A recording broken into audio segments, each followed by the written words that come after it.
worried about another thing. I know a lot of people are wondering, well, you know, people are going to see this film and imitate the behavior. Some people may. I don't know. But the majority of middle-class people are going to see these films. That's why they're such big hits. And I worry then about this idea, which is that when you view women constantly as sport, being stabbed, I think that's a sort of a sick notion that just sort of makes us, it's degrading. You view them as second class, that somehow this is acceptable behavior. You said before that all movies tend to argue in favor of the behavior that they show.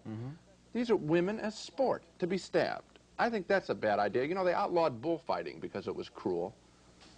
I almost have some of the same feeling toward these kinds of films. These kinds of movies put some very bad ideas in society in the context of entertainment, yes.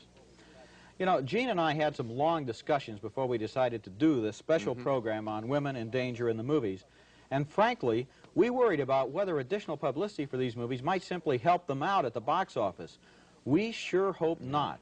Our intention is to simply report on this trend and to warn unsuspecting people who might go to these films thinking they're merely good, old-fashioned horror films, the kind a lot of people used to enjoy.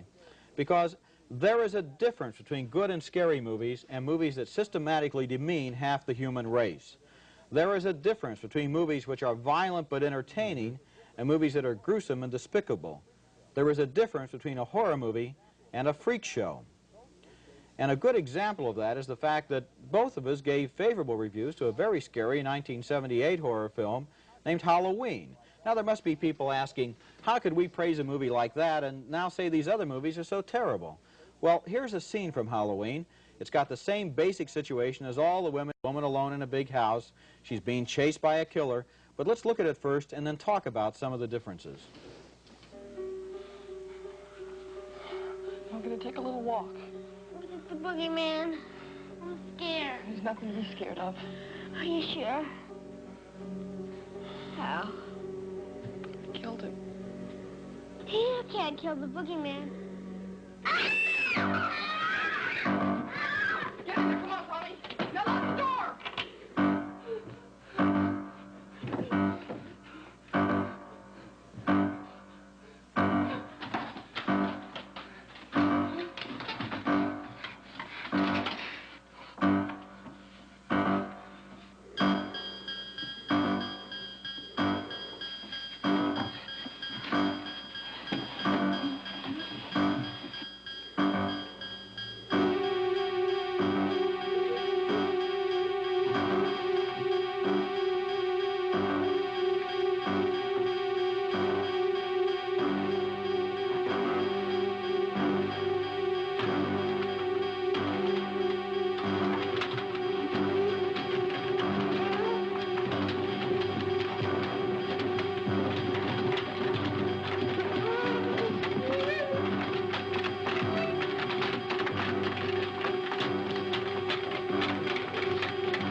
Okay, that's Halloween, a horror movie we both think is pretty good. Very good. Yeah. One of the things a short scene can't show you is that Halloween is directed and acted with a great deal more artistry and craftsmanship than the sleaze bucket movies we've been talking about.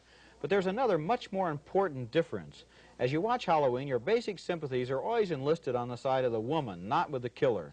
The movie develops its women characters as independent, intelligent, spunky, and interesting people. Halloween does not hate women. Yeah, you know, when I saw that scene, I must admit I wasn't really worrying about the woman as much as I was placing myself in that closet and thinking about that killer, how I would handle it. And I was also appreciating the fact that I think Halloween not only doesn't hate women, but it loves film and filmmaking. That music is just fabulous. The way he starts one theme, then lays another thing on top of it, keeping the other theme.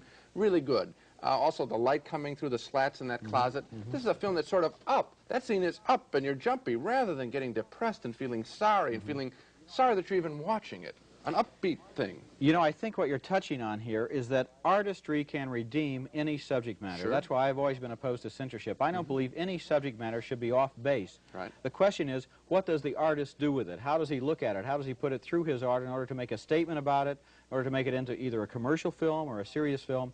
I believe that in the case of a movie like Halloween, we can engage in that joy of filmmaking that you talk about. That's not the case with the other films that really address themselves to the lowest possible common denominator. So we're not knocking scary pictures, no, per se, just a certain kind. And just to make the point one final time, differentiate the films we're talking about from something good like Halloween. The films that we're dealing with here don't have the artistry of Halloween. These women in danger films all really boil down to just one same image, one disturbing image, a woman screaming in abject terror.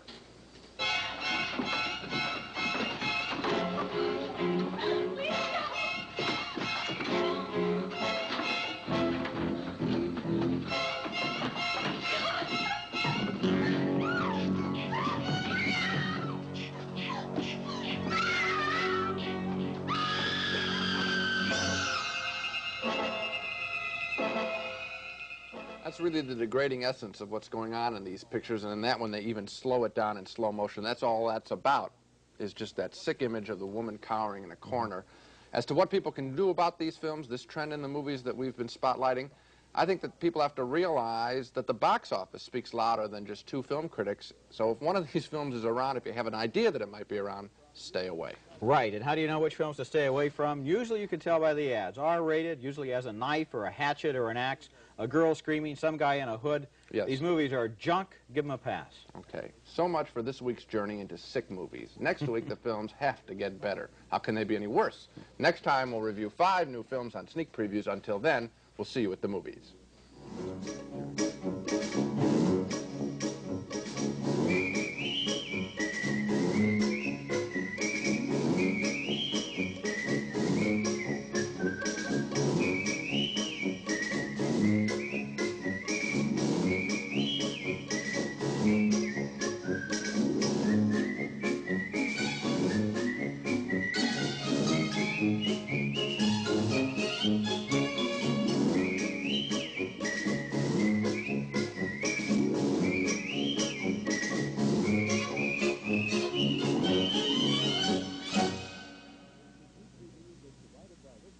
Funding for sneak previews was provided by this station and by other public television stations.